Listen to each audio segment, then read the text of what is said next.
Hello everyone. मैं आप सबका एक्सपीरियंस कैंडल चैनल में हार्दिक स्वागत करता हूं। आज मैं उदय मकवाना, हरिकृष्ण शास्त्री सर है उनको अ, यहाँ पे आमंत्रित करूंगा। और कैंडेक सीरीज जो कि एक्सपीरियंस की एक श्रृंखला है, जहाँ पे हम लोग शास्त्री सर जो है उनके सभी विचारों का अपने मनोमंथन करेंगे और उनके विचारों से अपने कुछ सीखेंगे। तो उनका मैं अभी प्राथमिक परिचय आपके साथ शेयर करूंगा। शास्त्री सर है वो एक मल्टी टैलेंटेड पर्सनालिटी है। वो लीलाबा स्कूल के एजुकेशनल डायरेक्टर है। एंड उन्होंने अभी तक 22 से ज्यादा कंट्रीज में जाके लेक्चर्स डिलीवर किए हैं।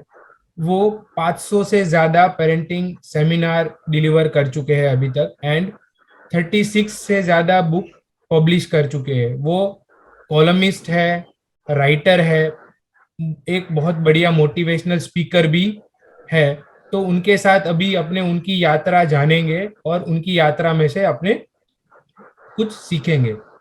Sir welcome. Thank you, thank you. आप सर सभी का भी आभार। सर आपकी जीवन यात्रा कैसे शुरू हुई है? आपने अपना अभ्यास कहाँ किया उसके बारे में थोड़ा बताइए सर। देखिए, बम्बई में जन्म हुआ, लेकिन हमारा जो परिवार, वो पूरा का पूरा परिवार योगी जी महाराज के आशीर्वाद से पूरे आध्यात्मिक लेवल पर अपने आप को अग्रसर कर रहे थे। सही खास है सर। करके मेरे पिताजी ने 40 साल तक बीएपीएस संस्था में अपना जीवन समर्पित करके सेवाएं की। तो उनके आशीर्वाद से हमें भी आध्यात्मी के क्षेत्र के लिए आगे बढ़ने का मौका मिला। और साथ बहुत साथ सही है मेरी सर। माता जी, जिन्होंने हम्म। जिन्होंने अपने जीवन में संघर्ष भी किया, काम भी हम्म। इतना किया, हम तीनों भाई बहनों को अच्छे से परवरिश भी दी, लेकिन हाँ। साथ साथ उनकी एक आदत हमारे हमारे जीवन में डाल दी। वो थी हम्म। पढ़ाई की आदत। और यस। बहुत सारी पढ़ाई करने के बाद हमें आगे चल करके सूरत में, गोंडल में, विद्यानगर में और आखिर बेंगलुरु में मास्टर्स करने का मौका मिला। बहुत बढ़िया सर। सो पढ़ाई की जो आपकी एक आदत है, वो आदत आपके फैमिली से ही आपको मिली, ये बहुत बढ़िया जी, चीज है। जी, जी, जी। सर अपने एक चीज आपके पास से और जानेंगे, आपके इतने गहन अध्ययन और सहज लेखन में किसकी प्रेरणा रही है अभी तक? देखिए, लिखने से पहले बहुत कुछ पढ़ना पड़ता है। वो हम्म। पता ही नहीं था कि हम आगे चल करके कुछ लिखेंगे। ऐसी कोई हमारे जीवन की कोई उद्देश्य, मनोकामना, ऐसी कोई मंशा थी भी नहीं। लेकिन बहुत बढ़िया हमारे सर। एक शिक्षक हम्म। थे जिनको मैं आज हम्म। याद करूंगा। हम्म। उनका नाम था रमेश भाई गज्जर, हमारी गुजराती के टीचर थे। और उन्होंने हमें 8वीं के वेकेशन में 150 गुजराती पुस्तकों की लिस्ट दी, जो कि क्लासिक पुस्तकें थी। ओहो। और 10वीं तक के वेकेशन तक हर वेकेशन में पढ़ाई चालू रखी। हम्म। और वही भी हमारा फॉलोअप लेते रहते थे। बाद में चल करके हम चार बच्चों ने उनके आदेश के अनुसार जितना भी कुछ पढ़ा, हम्म। तो सभी बच्चे भगवान के आशीर्वाद, गुरु की इच्छा से और थोड़ी सी मेहनत से हम्म। भाषा की क्षेत्र में आगे बढ़ना वो शुरू हो गया। ओके लेकिन सर। बाद में हमारा जो पढ़ाई का एक मौका मिला, तो हम्म। बहुत पढ़ाई के बाद अपने आप कुछ ऐसे विचार आने लगते हैं हम्म। कि मनोमंथन के बाद हम भी लोगों के साथ शेयर करें, तो बस हाथ में कलम पकड़ ली। क्या बात है सर। बहुत ही सही अब तक की आपकी जर्नी रही है। सर आपका मोटिवेशनल स्पीकिंग और एजुकेशन के क्षेत्र में जो प्रवेश हुआ, उसके बारे में हमें थोड़ा बताइए, जिससे हम सभी लोग को प्रेरणा मिले और उसमें से हम लोग सीख के कुछ आगे बढ़ सके सर। जब चौथी कक्षा में था, हम्म। तो हमारे एक गुरुजी संत थे। हम्म। उन्होंने एक स्क्रिप्ट लिख कर दी थी हम्म। और बोला था कि भाई आप इस स्क्रिप्ट को हम्म। पूरा का पूरा कंठस्थ कर लो और डिलीवर कर दो। हम्म। तो कंठस्थ तो कर लिया था, बहुत सारी हम्म। प्रैक्टिस भी की थी। लेकिन पहला मौका था जब चौथी कक्षा में पब्लिक के सामने अपीयर होने का। तो उस दिन पूरा का पूरा दो हम्म। तीन लाइन बोलने के बाद पूरी की पूरी जो कंठस्थ की हुई स्क्रिप्ट हम्म। भूल गए थे। फिर बाद में तो प्रॉम्प्टिंग शुरू हुआ। सही और है सर। खत्म कर दिया। हाँ हाँ। खत्म तो कर दिया, लेकिन बाजू में मेरे पिताजी के बाजू में एक बुजुर्ग बैठे थे। हम्म। उन्होंने उस समय, जब मैं चौथी में था, उस समय 10 रुपए की बहुत बड़ी कीमत थी, तो उन्होंने यस। 10 रुपये निकाल करके मेरे हाथ में थमा दिए और बोले बेटा बहुत बढ़िया काम किया। सुपर्ब है सर। तो तब मुझे लगा कि वैसे तो बढ़िया कुछ किया ही नहीं था, हम्म केवल प्रॉम्प्टिंग के जरिए आगे बढ़े थे, लेकिन हम्म। फिर भी इन लोगों की इतनी स्नेह प्यार रिस्पेक्ट मिल रही है, तो आगे चलकर कुछ मेहनत करके खुद को साबित करना जरूरी है। फिर बस बोलना शुरू हुआ। पता भी हम्म। तो नहीं था कि वक्तृत्व किसे कहते हैं, वक्तृत्व का बेसिस कौन से है। बस प्रमुख स्वामी महाराज के आशीर्वाद, उन्होंने एक दिन बोचासुर में मुझे कहा था हम्म। कि अ, कथा करना चालू करो, प्रवचन करना चालू करो। मैंने बोला कुछ भी आता नहीं है। उन्होंने हम्म। सर पर हाथ रख के बोला था कि क्या बात है अभ्यास सर। है, हम्म अभ्यास तो है आपका, हम्म तेरा अभ्यास तो है, तो अब जो भी कुछ सीखा है हम्म। लोगों के सामने वही सहज रूप से बोलते चले जाना है। बस उनके आशीर्वाद से बहुत बोलने की प्रेरणादायी यात्रा भी। प्रसंग है ये। सही है सर। सर, ये अपने यहाँ तक की यात्रा के बाद आपका ट्रेनिंग के क्षेत्र में भी बहुत बड़ा योगदान रह चुका है। तो जी विभिन्न कंपनियों में जो आपने ट्रेनिंग दिया है उसके बारे में हमें थोड़ा बताइए। देखिए, चाणक्य ने बहुत बढ़िया तरीके से कहा है।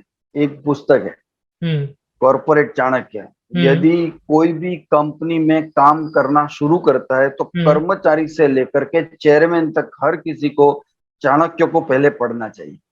तो बहुत ही इसी सुंदर। बेस पर मैंने हम्म बहुत गहराई से कंपनियों में ट्रेनिंग दिया। तो हम्म मुझे लोगों के साथ मिलने जुलने से ये लगता था कि आखिरकार कंपनी सिलेक्ट करती है अपने कर्मचारियों को, हम्म। वो केवल और केवल दो तरीकों से। एक, उनकी पढ़ाई का जरिया कौन सा है, किस ओके। प्रकार की डिग्री हासिल की है। दूसरी बात है अनुभव के आधार पर। तो सही है। मैंने ये सोचा कि अनुभव तो है, हम्म साथ साथ डिग्री भी है, हम्म। लेकिन कुछ इंसानियत की क्वालिटी होनी चाहिए, जो लाइफ वैल्यूज की क्वालिटी होनी चाहिए, सही जो है सर। जीवन के हर क्षेत्र की सफलता में हमें अपने आप को ऊपर उठाता है। तो उस जीवन की वैल्यूज के बारे में हम्म हमने ट्रेनिंग में बहुत सारे सेशन लिए, और कंपनियों के ग्रोथ में, खुद के कर्मचारी के व्यक्तित्व विकास में, हर तरह हम्म। हमें विकास देखने को मिला। तो डायरेक्टर और चेयरमैन की ओर से भी हमें प्रोत्साहन मिलता था, सही और है सर। कर्मचारी खुद भी आकर के काउंसलिंग करवाते थे। तो हम्म। अच्छा लगता था कि चलो समाज के लिए कुछ अच्छा सा काम भी हो रहा है। हम्म। सर हाँ, आप एक बात है, बताइए बताइए सर। एक बात है हम्म कि जब मैंने बहुत कुछ एमएलएम कंपनियों में भी ट्रेनिंग हम्म देना शुरू में एक हमारी कारकिर्दी के तौर पर चालू किया था, हम्म लेकिन बाद में हमें लगा कि बहुत सारी ऐसी कंपनियां भी है जो हम्म। अपने आप को प्रमोट अलग रूप से करती है हम्म। और काम अलग रूप से करती है। ओके। तो बाद में उनके साथ जुड़ने वाले जो लोग हैं, हम्म। ईमानदारी, वफादारी और जिम्मेदारी, ये चार बहुत सही तीनों गुणों को के बारे में बात किया। हम्म भूल करके काम करने वाली जो कंपनियां थी, हम्म। तो बाद में हमारी फेस वैल्यू बिगड़ती थी कि सर आपने हम्म बोला, आपने प्रमोट किया, आपने ये हम्म। सब बातें कही, तो हम इस ओके। कंपनी से जुड़े। अब तो ये कंपनी फेक निकली या हम्म। फ्लॉप निकली। तो बहुत सही है तब से सर। हमने ऐसी कंपनियों में काम करना बंद कर दिया हम्म। कि जहां ये हमारी तीनों वैल्यूज की कोई वैल्यू नहीं है। बहुत सही है सर। सर, ये आपने ट्रेनिंग के बारे में हम लोग को साझा किया। आप एक शिक्षक भी रह चुके हैं सर। तो शिक्षा के क्षेत्र में जो अभी बदलाव आ रहा है उसका कैसे स्वीकार किया जाए, उसके बारे में थोड़ा आपका एक्सपीरियंस शेयर कीजिए सर। भारतीय संस्कृति की बहुत बड़ी महिमा तो ये रही है कि हम्म यहाँ सरस्वती को शक्ति का माना गया है। हम्म साथ साथ जैसे दुर्गा शक्ति है, वैसे हम्म। सरस्वती भी शक्ति है और लक्ष्मी भी शक्ति है। तो बहुत सही बात है। सरस्वती यानी ज्ञान को शक्ति बोला गया है। हम्म अब सोचिए, इस सरस्वती की मूर्ति, जिस सरस्वती की स्थापना होती है, तो हम्म वो सफेद सफेद कमल पर, श्वेत कमल वाहिनी बोलते हैं ना, तो श्वेत पद्मासना बोलते हैं। तो हम्म सफेद कमल का मतलब होता है जिसका हार्ट प्योर हो, वहां ज्ञान की स्थापना होती है। यस ये यस। बहुत बड़ी बात है। तो ज्ञान के लिए जब शिक्षा के क्षेत्र में हम जैसे भी गहराई में जाते थे, हम्म तो बहुत सारे स्कूल कॉलेजों में जो पढ़ाई का जरिया होता है वो हम्म केवल पहले ही स्टेप पर अटक जाता था। जैसे कि हम्म। आप सोचिए, पहला स्टेप है इंफॉर्मेशन। यस, तो बहुत पुस्तकों सही। में जो लिखा गया हम्म वो बच्चों को पढ़ाओ, यानी कि यहाँ से डेटा निकालो, बच्चे के दिमाग के सॉफ्टवेयर में वो डेटा डालो और उस बच्चे को समाज के लिए छोड़ दो। ये पहला स्टेप बहुत ही गलत है। यस यस खाली सर, केवल सहमत करता हूँ आपकी बात से। इंफॉर्मेशन। हम्म दूसरी जो बात थी वो हम्म अभी, जैसे कि आपने कहा कि नई शिक्षा नीति जो आ रही है, न्यू हम्म एजुकेशन पॉलिसी, हम्म एनईपी जैसे बोलते हैं, उसमें इस बात को बहुत गहन अध्ययन से प्रस्थापित करने का, खास करके हम्म स्कूली बच्चों में प्रस्थापित करने का सरकार का बहुत बड़ा प्रयास है। और आने वाले समय में आगे चल करके 20 साल के बाद इसका परिणाम देखने को मिलेंगे। वो है दूसरी बात, स्किल की है, स्किल।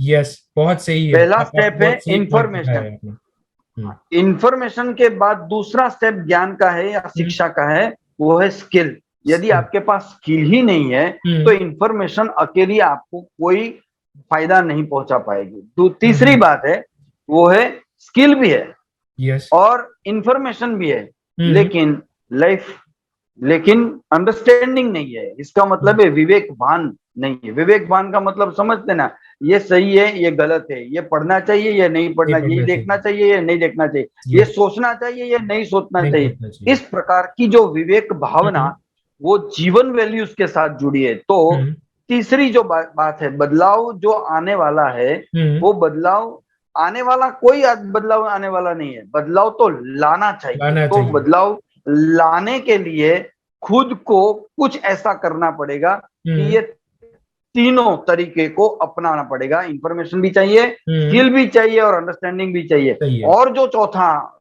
सबसे बड़ा मुद्दा तो ये है हम्म कि यदि ये तीन है, जिसके भी पास है हम्म। उसके पास विजडम आएगा। ये चौथा मुद्दा है जिसे भारतीय शास्त्रों में प्रज्ञा बोला गया है, प्रज्ञा। सही बात है सर, तो ये प्रज्ञा बोला। विजडम, हम्म जिसके पास विजडम होगा, तो हम्म विजडम, ये तीन जिसके पास है उसके पास विजडम होगा। और हम्म जिसके पास विजडम होगा वही संसार में अच्छे नेता बन करके, या चाहे परिवार में, ट्रस्ट में, संस्थान में, स्कूल में, हम्म किसी भी इंस्टीट्यूट में क्यों ना हो, वो आगे हम्म। चल करके संसार को आगे बढ़ा पाएगा। ये बहुत बड़ी चीज है।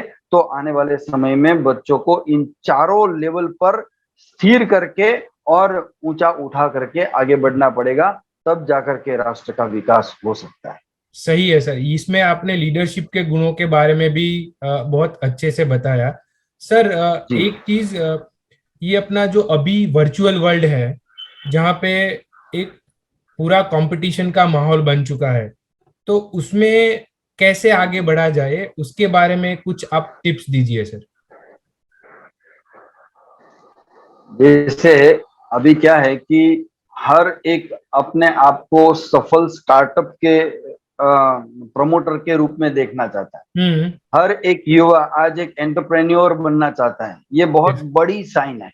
आत्मनिर्भर भारत के लिए पहले लोग नौकरी के लिए सोचते थे, या हम्म नौकरी करके आगे बढ़ेंगे, हमारा जीवन सेटल कर लेंगे, ऐसा हम्म। सोचते थे। अब ये युवाओं में जो बदलाव आया है, ये बहुत ही बड़ा बदलाव है।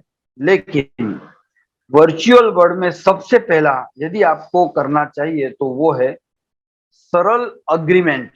ओके। आपके पास यदि कोई प्रोडक्ट है हम्म। और उस प्रोडक्ट को आप कहीं आगे जाकर के प्रमोट करना चाहते हैं, यस। न केवल अपने गुजरात लेवल पर या फिर इंडिया लेवल पर, हम्म विश्व स्तर पर यदि आप प्रमोट करना चाहते हैं, तो हम्म बिल्कुल सही रूप से सोच लीजिए कि आपके पास एक सरल एग्रीमेंट होना जरूरी है। हम्म इस एग्रीमेंट में तीनों बात होनी चाहिए। एक हम्म रिसर्च के तौर पर, दूसरी जो बात है हम्म। प्रमोशनल एक्टिविटीज के तौर पर आपके पास क्या नई चीज है, और बहुत तीसरी बढ़िया। बात हम्म। यह है कि यूटिलिटी के विषय में आपकी प्रोडक्ट कहां तक और किन लोगों तक हम्म काम आ सकती है। ये तीनों बात सोच करके आप स्टार्टअप या इंडस्ट्रीज के रूप में आप आगे बढ़ सकते हैं। दूसरी बात, आपके पास मीडिया प्लान भी होना चाहिए। ओके। मीडिया प्लान का मतलब यह है कि एंड यूजर तक आप आपकी प्रोडक्ट को कैसे और कौन कौन से मीडिया के तौर पर ले जा सकते हैं। ये बहुत ही बड़ी, खाली वेबसाइट का नाम आपने विजिटिंग कार्ड पर लिख दिया और आपने सोच लिया कि बस ये मेरा प्रमोशन हो रहा है, ये बात अभी चलने वाली नहीं है। तो हर एक जो मीडिया प्लेटफॉर्म है, उस मीडिया प्लेटफॉर्म के हैंडल्स का अच्छी तरह से यूज करना और यूज करके बच्चों तक या बड़ों तक, जहां भी आपका प्रोडक्ट एंड यूजर तक कस्टमर को काम आने वाला है, तो उन लोगों को आपका सही मीडिया प्लान पहुंचना चाहिए। तीसरी बात है ब्लॉगिंग। खुद भी ब्लॉगिंग करना सीखिए या फिर गेस्ट ब्लॉगिंग के जरिए भी इन बातों को उठाना सीखिए। ओके। गेस्ट ब्लॉगिंग का मतलब क्या है? यदि कोई एक्सपर्ट है, जैसे कोई वैज्ञानिक है, कोई प्रोफेसर है, जिस विषय का एक्सपर्ट है, आपने जिस चीज को प्रमोट करना चाहे स्टार्टअप के तौर पर, उनके एक्सपर्ट कहाँ कहाँ से मिल सकते हैं, उसको बुलाइए और उसका गेस्ट ब्लॉगिंग के तौर पर उनका उपयोग करें। ओके। तो बहुत आगे बढ़ा जा सकता है। एक बात है ईमेल सब्सक्रिप्शन, वो भी आपको आगे आपके चीज को प्रमोशन के लिए ले जा सकता है। एक के इवेंट्स और साथ साथ कैलेंडर, यानी कि आपका खुद का कैलेंडर आपको ऐसे बनाना चाहिए कि मैं किस महीने में कहां तक पहुंचना चाहता हूं और उसके लिए मुझे किस प्रकार के प्लान करके आगे बढ़ने की जरूरत है। तो उसमें टीम की जरूरत है, स्किल की जरूरत है, कॉन्फिडेंस की जरूरत है, बाजार की जरूरत है, मार्केट की जरूरत है, सेलिंग पर्सन की जरूरत है। मार्केटिंग और सेलिंग बिल्कुल अलग अलग चीज है, लेकिन हमने पूरा पूरा कॉम्बो करके एक करके रख दिया है। वो सारी चीजें जब शॉर्ट आउट करके आगे बढ़ेंगे तो मुझे लगता है कि हर एक चीज को अच्छे से प्रमोट कर पाएंगे। सर, ये आपने अभी जो डिटेल्स प्रेजेंट की, उसमें से अपने दो बातें बहुत बड़ी साफ उभर के आ रही है। वो दो बातें हैं, एक तो मार्केटिंग का विशेष उपयोग एंड दूसरी बात है टाइम मैनेजमेंट के, जो कैलेंडर के थ्रू जो आपको विजिबिलिटी देता है। तो ये दो बातें बहुत सही रही है, जो एक इम्प्लीमेंट करने लायक चीजें रही है। सर, इसके बाद अपने आपका कौन से क्षेत्र में, आपने बहुत सारे क्षेत्रों में काम कर चुके हैं, तो आपको मेजोरिटी कौन से क्षेत्र में काम करने का अवसर मिला है, वो उसके बारे में थोड़ा एक्सपीरियंस शेयर कीजिए आपका। अवसर तो मिला नहीं है, लेकिन अवसर हमें दिया गया है हमारे गुरु की ओर से, प्रमुख स्वामी महाराज, महंत स्वामी महाराज की ओर से, हमारे माता पिता की ओर से, हमारे साथ जो संत लोग काम कर रहे थे, सेवा कर रहे थे, उन लोगों के जरिए, हमारे साथ जो कार्यकर्ताओं की टीम जुड़ी थी बीएपीएस में। आज हमारा जो नया प्रज्ञान फाउंडेशन और निर्मल फाउंडेशन है, तो यहाँ भी स्वयं सेवकों के साथ जुड़ने का काम। तो बहुत पहले से, जब भूकंप हुआ, मच्छू का डैम टूटा था, जब राजकोट के बाजू में मोरबी में, के वहां पे, यस, तभी तो हम 7वीं कक्षा में पढ़ रहे थे। तभी स्वामी जी के आदेश से भी सभी बच्चों को भी सेवा के लिए भेजो। तो पहला सेवा का मौका स्वामी जी के आशीर्वाद से वो मोरबी के लोगों की सेवा करने का, जो बाढ़ पीड़ित लोगों थे, तो वहां से मुझे लगता है कि सेवा की यात्रा शुरू हुई। बाद में तो व्यसन मुक्ति के क्षेत्र में, आदिवासी क्षेत्रों में बहुत सारा काम करने का मौका मिला। पढ़ाई के क्षेत्र में कुछ बच्चों को फ्री पढ़ाने के साथ साथ, कुछ बच्चों को स्किल बढ़ाने के साथ, कई बच्चों को काउंसलिंग करने के जरिए, ऐसे बहुत सारे क्षेत्र में काम करना मिला। लेकिन मुझे बहुत सेटिस्फेक्शन तो वहां मिलता है कि एक, जब कोई व्यसन छोड़ता है, और दूसरा, जब मेरी लिखी हुई बातों को पढ़ करके एक एक इंच भर भी आगे बढ़ने का प्रयास कोई करता है, तो मुझे लगता है कि चलो, जो मेहनत कर रहे हैं वो सार्थक है। सर, बहुत बहुत मैं यहाँ से एक पॉइंट बहुत दिल से लूंगा, वो है कि सेवा कार्य जो है, जो निस्वार्थ सेवा का कार्य है, वो आपका प्रोफेशनल और पर्सनल लाइफ दोनों को एक नए हाँ जी, नए आयाम पे ले प्रभावित जाता करता है, है। जो सबको वो जी जी। करना चाहिए। बहुत सही बात आपने बताई सर। आज के अपने ये जो इंटरेक्शन का एक लास्ट क्वेश्चन मैं आपको पूछूंगा। पब्लिक जी, स्पीकिंग एरिया में जिन जिन लोगों को, यंगस्टर्स को सक्सेसफुल होना है, उसके लिए आपके पास से मास्टर सजेशंस क्या रहेंगे सर? सबसे पहले अच्छा वक्ता बनने से पहले अच्छा श्रोता बनना सीखिए। हम्म। जितने लोग आपको मोटिवेट कर रहे हैं हम्म। या फिर आपको अध्ययन क्षेत्र के लिए प्रेरित कर रहे हैं या हम्म। फिर आपको समाज की हर एक यूटिलिटी को समझने का मौका दे रहे हैं, हम्म। ऐसे लोगों को पहले सुनना बहुत ही जरूरी है। बहुत सही दूसरी बात बताई जो है सर चीज, आपने। हम्म। यदि आपने आपने सुन भी लिया हम्म। लेकिन आपने पढ़ा नहीं, तो हम्म। पढ़ाई जितनी भी चाहिए, आपको अच्छा वक्ता बनना है ना, तो हम्म। पहले आप आपको रिगरस रीडर होना चाहिए। ओके। रिगरस रीडर का मतलब आपके हाथ से बुक कभी नीचे गिरनी नहीं चाहिए। नीचे रखना, बुक को नीचे रखना यानी आप खुद को नीचे रख रहे। समझ गया ठीक सर। है, तो हम्म। हर एक पल को पढ़ाई के दम पर आगे बढ़ाना चाहिए। ये हम्म। दो बात है, हम्म। एक अच्छा श्रोता बनना और हम्म। अच्छा वाचक यानी रीडर बनना। तीसरी जो महत्वपूर्ण बात है, जब आप शुरू करते हैं तो हम्म। कॉन्फिडेंस का अभाव होता है। तो मैं आज आपको 7 स्टेप बताऊंगा, हम्म। जो कि हर एक वक्ता बनने वालों के लिए उपयोगी होगा, ऐसा मेरा हम्म। मानना है। सबसे पहली बात है, आवाज की ट्रेनिंग खुद लो। ओके।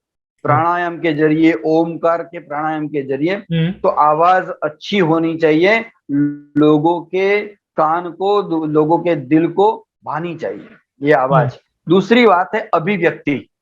अभिव्यक्ति यानी आपके हाव भाव, हम्म। किस प्रकार आप डिलीवर करते हो। तो अभिव्यक्ति की कला, जैसे आपने कुछ एक बच्चों के साथ यदि आपको बात करना है और हम्म। आप कहानी की शुरुआत करते हैं बिल्कुल नीरस ढंग से कि एक जंगल था और वहां शेर थे और बहुत सारे शेर के साथ बंदरों ने खेलना चालू किया, कोई हम्म। बच्चों को मजा नहीं आएगा। नहीं आएगा, सही यदि बात है सर। हम्म। तो ये अभिव्यक्ति की कला को सीखना, हम्म। यानी कि ऑडियंस किस प्रकार की है, उसी ऑडियंस को उसी प्रकार डिलीवर करके देना। हम्म। वो हर समय आपकी अभिव्यक्ति बदलनी चाहिए, ये एक कला है। तीसरी हम्म। एक बात है आत्मविश्वास, खुद का कॉन्फिडेंस होना चाहिए। यस। मैं जो बोल रहा हूँ, हम्म। बच्चे और ये जो सामने बैठे और श्रोता सुन रहे हैं, हम्म। और मैं जो बोल रहा हूँ हम्म। वो बिल्कुल सटीक है, यस। संदर्भित है, प्रामाणिक किया हुआ मैटर है। और हम्म। साथ साथ मैं कि इस ऑडियंस को कभी भी कहीं भी धोखा नहीं दूंगा, नहीं दूंगा। इस प्रकार का आत्मविश्वास लेकर के चलना। एक बात और है, वो है हम्म। आरोह अवरोह। जब आप ओके। बोलना शुरू करते हैं, जैसे आप बोलिए कि बड़े हिमालय पर एक एवरेस्ट का शिखर है और उस एवरेस्ट को इन इन लोगों ने सर किया, यस। किसी को कोई किसी को मजा नहीं कुछ आएगा। मजा नहीं लेकिन आया, सही आप बात आरोह है। अवरोह के साथ बोलते हैं कि ऊंचा शिखर है, और उस ऊंचे शिखर से जब गिरना शुरू होता है तो न जाने कितने लोगों की जान जा चुकी है। हम्म। ऐसे पर्वत के शिखर को सिद्ध हम्म। किया है इन लोगों ने। तो ये यस। सारी बातें जो होती है आरोह और अवरोह के तौर पर। हम्म। और एक है, वो है अखंड अभ्यास। अखंड अभ्यास का मतलब आप इतने गहराई से जिस विषय को बोलना चाहते हैं, हम्म। उन विषय में गहराई से आगे बढ़िए। हम्म। तो अभ्यास के जरिए आपका वक्तृत्व सुधर सकता है, क्योंकि अभ्यास के जरिए आपके हम्म। विचारों की स्पष्टता लोगों तक पहुंच सकती है। एक हम्म। और है, वो है आवश्यक अभिनय।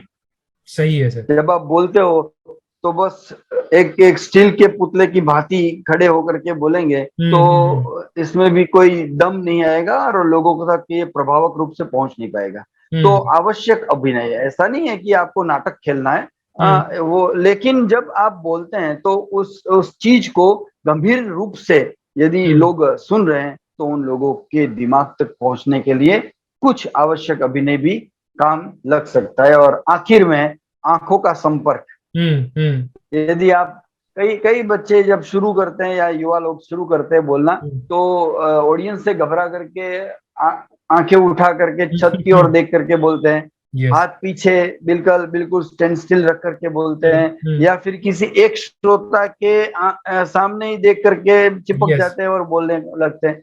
ये क्या खाली पढ़ते पढ़ते बोलते हैं? तो इन सारी चीजों से कुछ नहीं होता। सारी ऑडियंस को कंट्रोल में रखने के लिए आंखों का अभिनय, आंखों का संपर्क, ये बहुत ही काम लगता है। ये सारी चीजें अच्छे वक्ता बनने के लिए, आपको कामयाब वक्ता बनने के लिए काफी है। शास्त्री सर, आपका बहुत बहुत शुक्रिया। ये पर्टिकुलर जो सीरीज था, सीरीज के सेकंड एपिसोड में आपने जो जो बातें हम लोग को बताई, वो सभी बातें कहीं ना कहीं सभी युवा वर्ग के एक डेवलपमेंट के लिए है। एंड आपने जो आपका कीमती समय दिया ये सभी डेवलपमेंटल बातें शेयर करने के लिए, उसके लिए भी हम लोग आपका शुक्रिया अदा करते हैं। और आपको आपके नेक्स्ट करियर के लिए भी शुभकामनाएं देते हैं sir. Thank you very much thank sir. You आप सभी का भी या धन्यवाद, थैंक यू आप सर। सभी का भी आभार। Thank you.